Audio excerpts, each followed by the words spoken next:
Semua jadi karena suatu alasan. Mendengar jawaban bapaknya, Franz Sasak tiba-tiba berdiri. Bapak ini nggak punya empati ya. Saya sudah cerita panjang kali lebar kali tinggi, bapak cuma jawab cuma ada jadi gitu.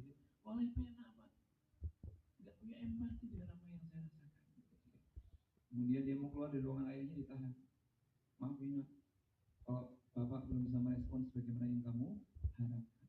Bapak cuma berdoa semoga suatu saat kamu akan memahami apa maksud kata-kata bapak tadi.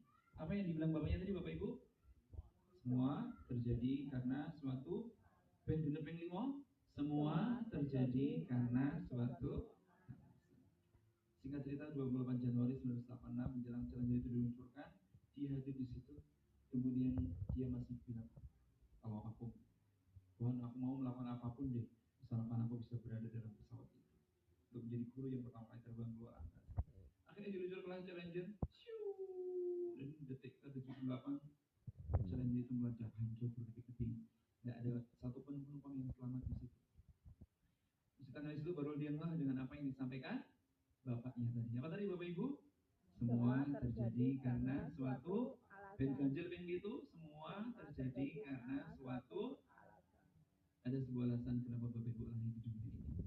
Ada sebuah alasan kenapa Bapak Ibu lahir dari orang tua A dan bukan lahir dari orang tua B. Ada sebuah alasan kenapa Bapak Ibu dipasangkan dengan suami atau istri yang sekarang bukan dengan mantannya yang sudah belasan tahun menemani dan akhirnya tidak jadi karena tidak direstui. Semua terjadi karena suatu. Pasangan itu artinya apa sih Bapak Ibu? Atau mas-mas Bapak yang belum menikah, pasangan artinya apa sih? Pasangan itu artinya apa? Kalau tidak pas hanya akan jadi angan-angan.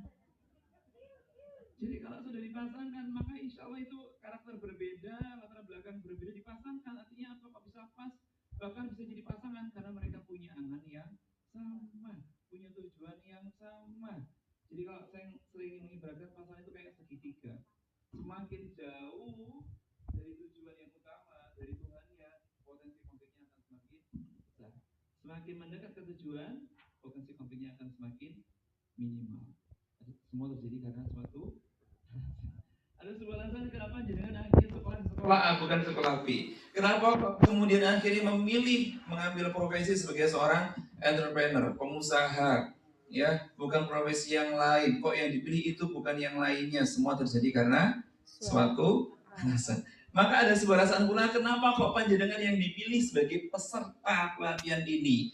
Dan insya Allah beberapa tahun ke depan jika masih berlanjut gitu ya, semua terjadi karena suatu alasannya nopo.